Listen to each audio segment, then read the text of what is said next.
join Dr. Campbell as he enters Dr. Watson's study.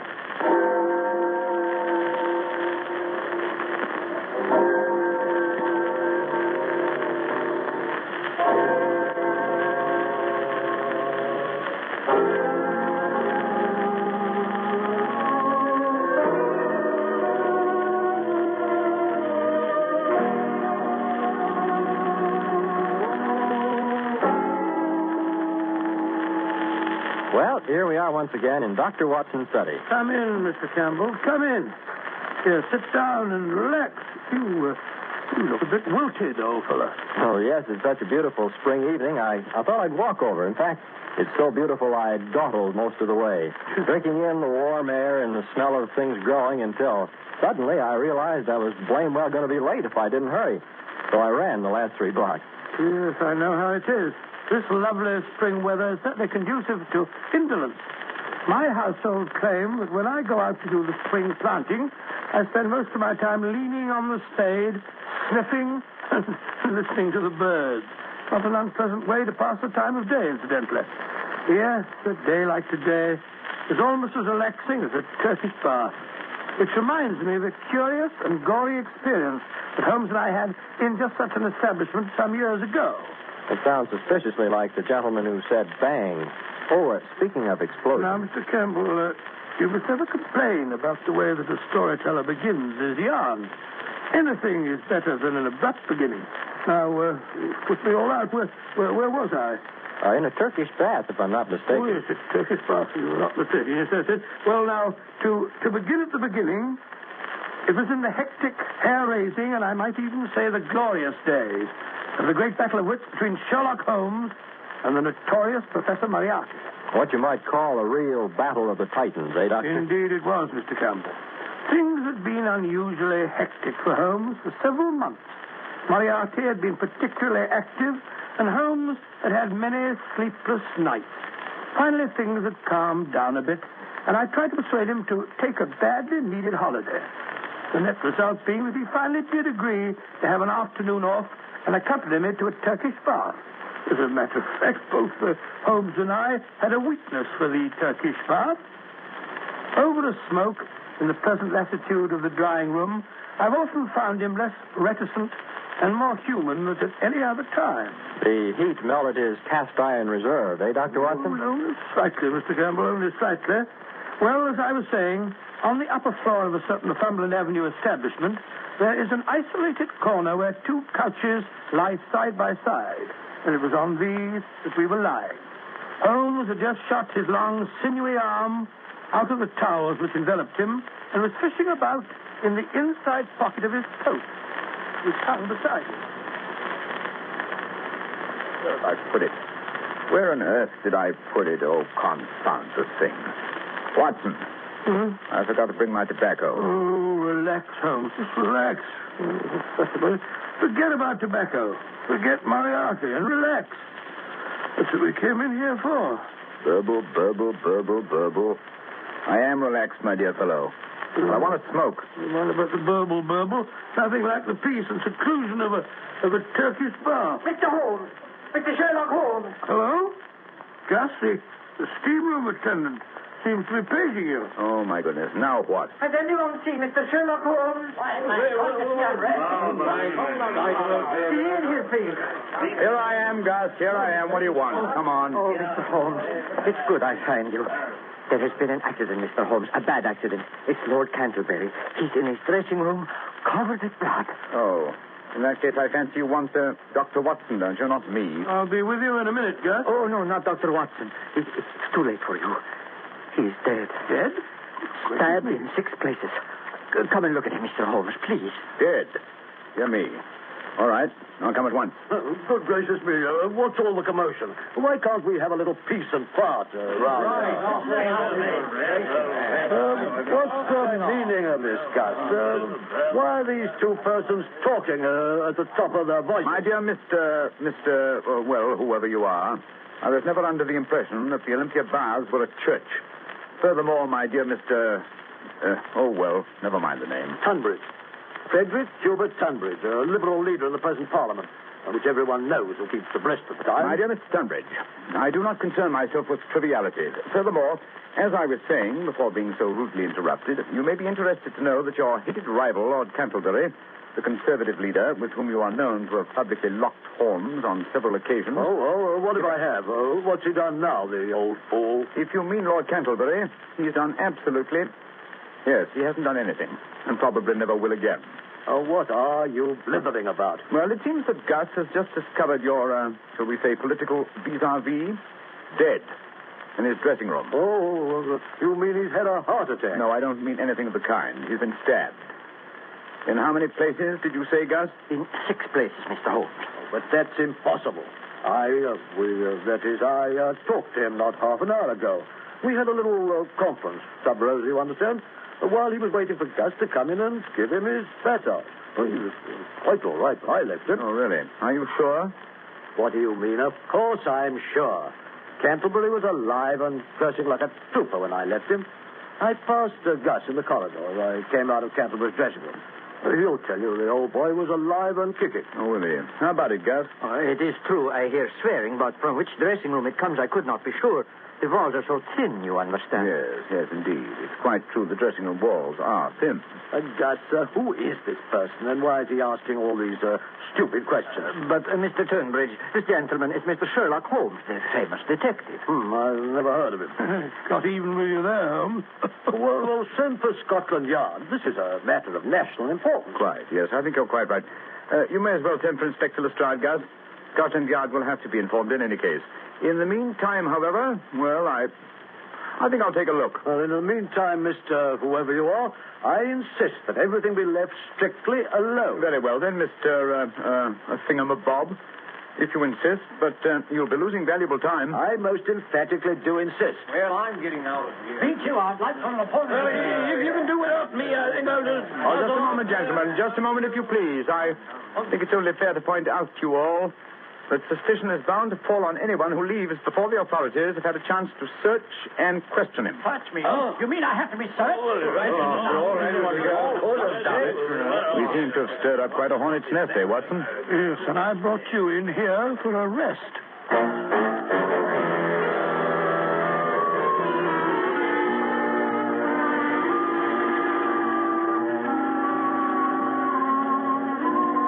Well, Lestrade? Nasty mess, eh, Mr. Holmes? Knife from the back. Yes, not once, but 6 times. Deep, ferocious thrusts. Quite unnecessarily brutal. And, if I may say so, bloody. Yeah. Place looks like a charnel house. Yes, whoever did the deed must have been drenched in blood. Might tell your men to search for blood-stained towels or garments, will you, Lestrade? Yes. Well, I'll pick up anything that's got blood on it. Never you fear, Mr. Holmes. I've ordered a search of everybody and everything on the premises. Yes, that's not going to be very popular with Mr. Tunbridge, eh, Holmes? I wouldn't care if he was the Archbishop of Canterbury. When Scotland Yard says search everybody, we search everybody. Besides, everybody knows he and the corpse here are bitter enemies. They fought like cat and dog.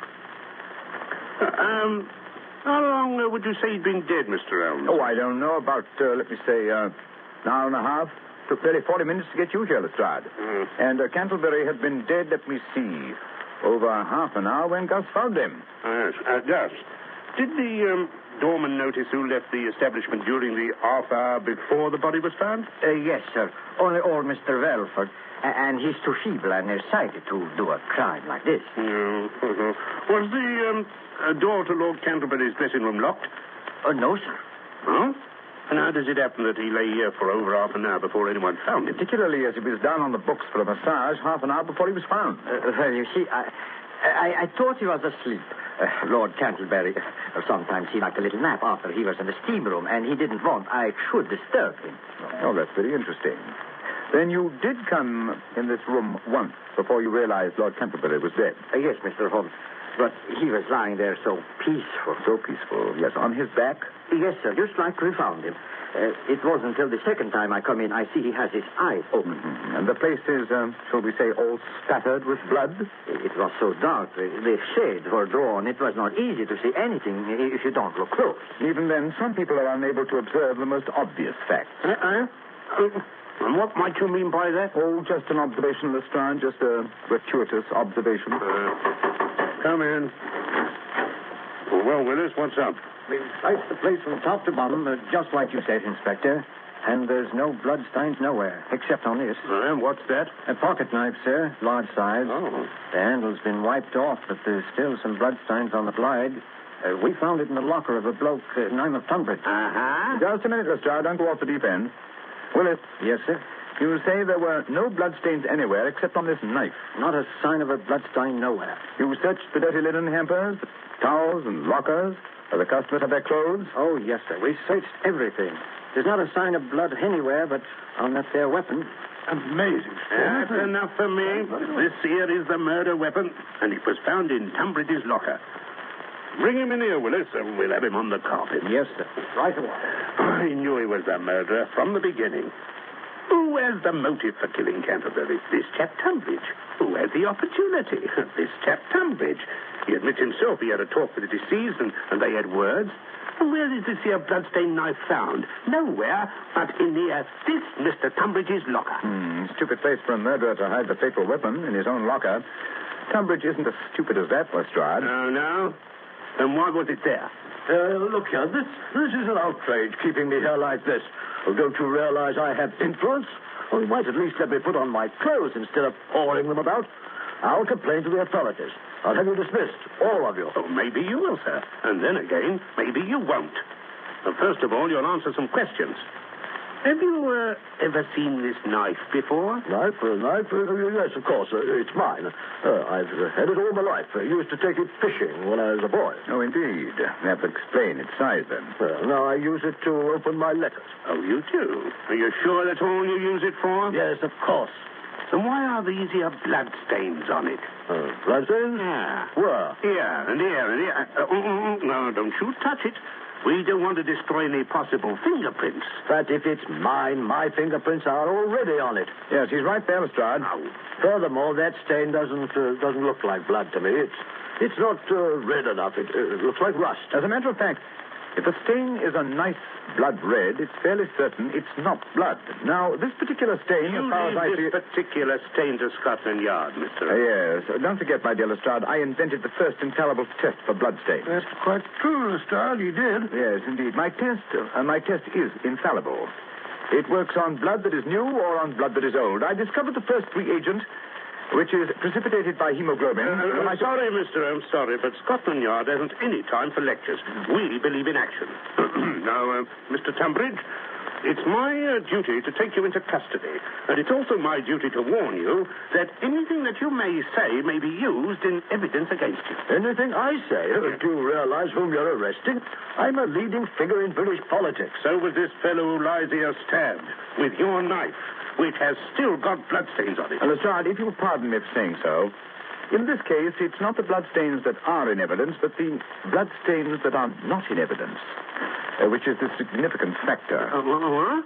Oh, what do you mean by that? Simply that it would have been rather difficult for Mr. Tunbridge to have committed a murder as gory as this one without having bloodstains on the towel he's wearing or on the clothes which are still in his locker. What was to prevent him from dropping his towel outside Lord Canterbury's dressing room, going in and knifing him in the back, then sneaking down to the shower rooms, not more than 20 feet down the corridor, and washing away the evidence? Me going round about it in the nude? Certainly not. Most certainly not, sir. Remember, my dear Lestrade, as you drag one of Britain's leaders away to jail, that it might have been possible for him to stab his enemy in a fit of temper, but he would never have dreamed of running up and down the corridors in his birthday suit. Oh, let me see. I'm afraid I shall have to look for another explanation of the missing bloodstains.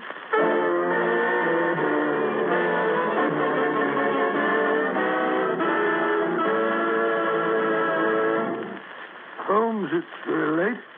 Everyone else has left the Turkish bar. Everyone but the faithful Gus. Oh, I don't mind. Tonight we have by my house sauerkraut. I don't like sauerkraut. Besides, I've got to stay and lock up. Then you'll have to wait till we find the bloodstains. They're here somewhere. That's why I sent home for my famous benzidine peroxide mixture. Somewhere on the premises there is a towel or linen or something that has bloodstains. Oh, but we've been through the towels and the linen a dozen times, Holmes. No sign of blood. Furthermore, according to the establishment's checklist, there are no towels or any linen missing. Even Gus, his linen, which he washes himself, is hung here on the line. You don't wash any linen but your own, do you, Gus? No, Mr. Holmes. Everything go out to the laundry. I wash my own because I'd like to be fresh and clean. Twice a day I wash, noon and evening. Yes. The evening's job hasn't been done yet, eh? No. This one I washed this noon. It's my towel from this morning. Oh, yes. This morning's towel washed this noon, yes. But was it? Cantlebury was murdered in the middle of the afternoon about 3:30. It's now after 7 o'clock. Don't you see, Watson? This towel. Don't you see? No, Holmes, I don't. I don't see a blasted thing. The towel's as clean as a whistle. But not dry. If it had been washed at noon, it would be dry now. But it's still damp. Yes, it was washed after Cantlebury's death. Of course, to remove the bloodstains. Gus? Mr. Holmes? That's why you didn't report the death until half an hour after Canterbury had died. Oh, no. You had to have time to remove the bloodstains. But that's not true. Besides, you can't prove anything. The towel is clean now. There are no marks, no stains. The very fact that there were no stains on it, Gus, first made me suspect you. Lord Canterbury was found lying on his back. And yet, when you informed us that he had been stabbed, you were quite definite about the number of times that he'd been stabbed. But in the back. Yes? Yes. How did you know that, Gus? Well, I lift him up and I look. Of course, I see what you're getting at, Holmes. He couldn't have done that. No one could examine the corpse without getting blood all over himself. And yet, when Gus appeared to tell us of Canterbury's death, there wasn't a spot of blood on him. But if I can prove that this towel which you so carefully washed once had blood stains and that you were very careful to remove those stains... That you will never prove. I have scrubbed. I have used soap. I have even boiled that towel. There is not even a suspicion of a blood stain left. That is where you're wrong, my friend. Watson, run the water into this tub, will you? No matter how thoroughly you try to remove a blood stain, it will never... Out. Damn it, spots. Yes, we only need enough to moisten the cloth. Now I'll drop a few drops of my famous solution onto the cloth. There we are. Well, all I can see is a lot of pale blue streaks. Yes, it's undoubtedly blood. Blood? Yes, the curious blue streaks prove infallibly that there was blood on the towel. And now, Gus, how are you going to explain why you were so anxious to remove these bloodstains? No, I did not do it. It was Mr. Turnbridge. He did it. The knife was his knife. There was blood on it. Let me out of here. It's not my fault. I don't want to hurt. Holmes, he's running away. Hey, Watson, we can't let him escape. Well, there he goes down the corridor. He's gone into the steam room. Don't worry. I'll get him. Phew. The steam's thick in here. I can hardly see my hand before my face. Must be in here. Look under the benches, Watson. Watson, leave the door open. Let some of this blasted steam out of here, will you? I didn't shut the door. Holmes, you hear that? The door. Someone's locked the door. Hey, somebody, let us out. Let us out, you hear? We're locked in. We've been locked in by mistake. No, you're wrong. It was no mistake, my friend. Holmes, Moriarty. He's here in the steam room with us. Oh, that's just his voice through the ventilator. So you were behind this murder, too, Professor? Of course. Perhaps you would like to know why I had to kill Lord Canterbury. Yes, indeed. That would be very interesting. Good. I found it necessary to start a feud between the two great political parties because they're in danger of forming a coalition to pass certain housing reforms that would have proved very expensive to me.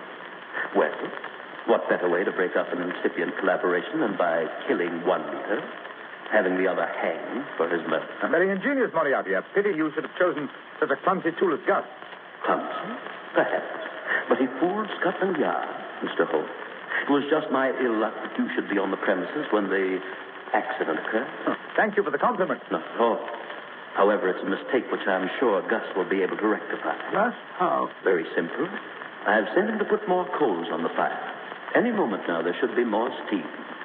Yes, gentlemen, much more steam. I'm afraid that when you finish with this steam bath, you will never need another. No. You will be boiled alive. He's right there.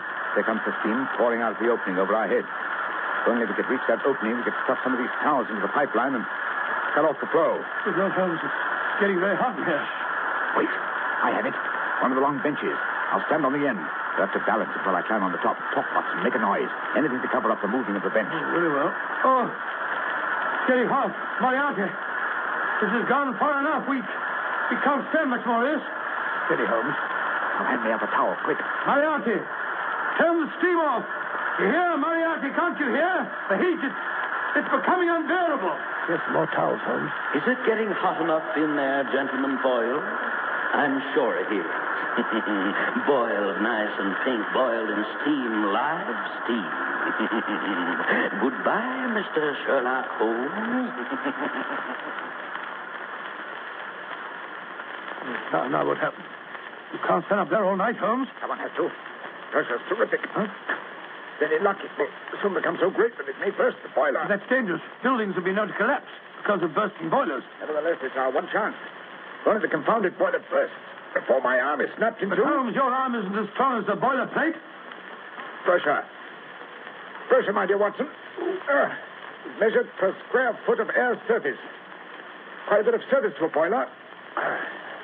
The opening of this pipe is fairly small. All the same, I'm afraid I can't hold out much longer, Watson. Hold on, Holmes. Hold on.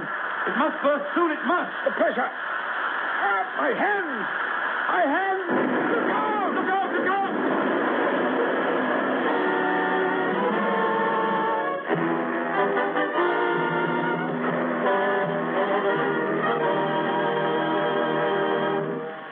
And you came through the explosion all right, Dr. Watson? Well, I had a nasty crack where Holmes and the bench fell on me, and Holmes had the wind knocked out of him, but we were in fairly good shape by the time the fire brigade pulled us out from the wreckage. Moriarty wasn't by any chance trapped or killed or something? Unfortunately, no. But they found Gus, however, quite dead. I suppose the exploding boiler did for him. No, there was a bullet wound in the back of his head. I rather imagine that Moriarty wanted to make sure that he would never appear in court. Doctor, if I had to go through what you went through in that Turkish bath episode, I think I'd never want to work on another case with Holmes again. Oh, come now, Mr. Gamble. I certainly did feel like that for a couple of hours. But by the time we got back to Baker Street and sat down to one of Mrs. Hudson's good meals, well, I was ready for anything that Holmes had in mind. You know, there's nothing like a good dinner to make you feel a new man.